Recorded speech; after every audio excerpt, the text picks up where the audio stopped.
Hey guys, welcome to TutorialGuru. Today we'll be learning how to turn off autoplay on YouTube, and now let's dive right in. Now to turn off the autoplay on YouTube, first open up your YouTube app.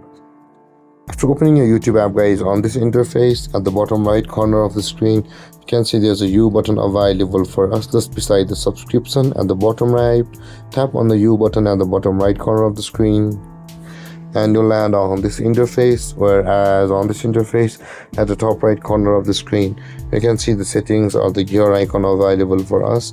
Tap on the settings of the gear icon at the top right, where this kind of interface will appear, and you'll be required to tap on the fourth option where it says the autoplay just below the data saving. Tap on autoplay, and you can see, guys, the toggle icon for the autoplay next video is turned on.